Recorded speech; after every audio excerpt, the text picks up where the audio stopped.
education stakeholders have raised concerns over the state of the implementation of their 100% transition policy in various levels.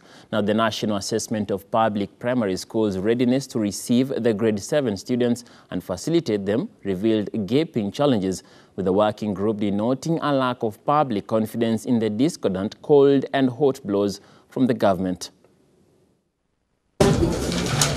Yes. While there continues to be ups and downs of students moving in the junior primary secondary school, education experts are curious about the existence of thresholds to ensure 100% transition of education. The Cabinet Secretary for Education told us that 200,000 learners from grade 6 did not transition to grade 7. It is in the public domain. But it is very unfortunate that they did not tell us what is the solution in terms of looking for these children, because we know the government is the custodian of public affairs in the communities. There is still a huge gap in provision of the physical infrastructure in most public schools, including inadequate, insufficient or non-existent buildings and furniture, and this is compounded by their accessibility for learners and teachers with disability. According to education enthusiasts led by Elimu Bora Working Group, the current education process may not be sustainable. There is completely nothing going on in most of the grade 7 classes. In these schools, as we've pointed out, the government recruited 30,000 teachers. Only 22,000 teachers remained available for deployment.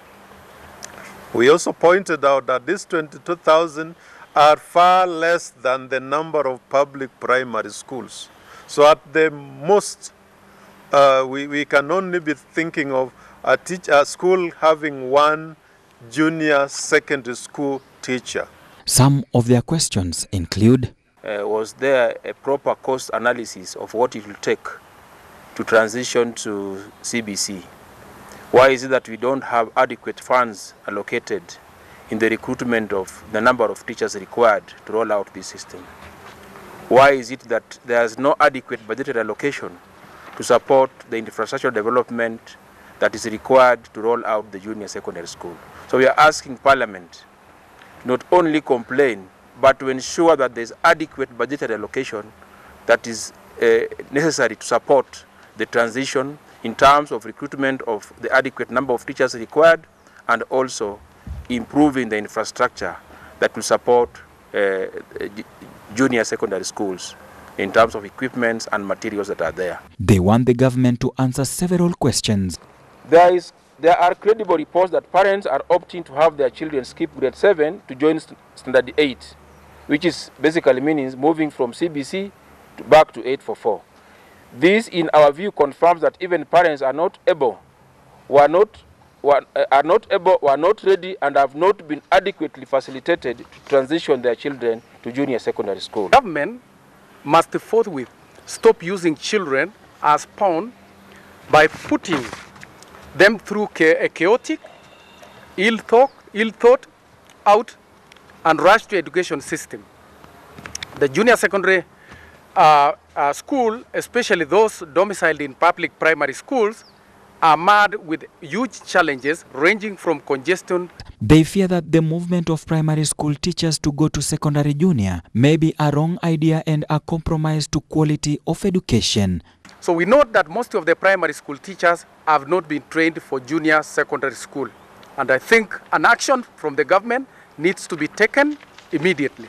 If you look at the curriculum framework for junior secondary school, particularly grade 7, those 14 learning areas and other 4 electives, we are saying it would be very difficult to have one single teacher handling all those learning areas. So that informed our assertion that indeed no learning is taking place. For Ebru TV, Amode Francis.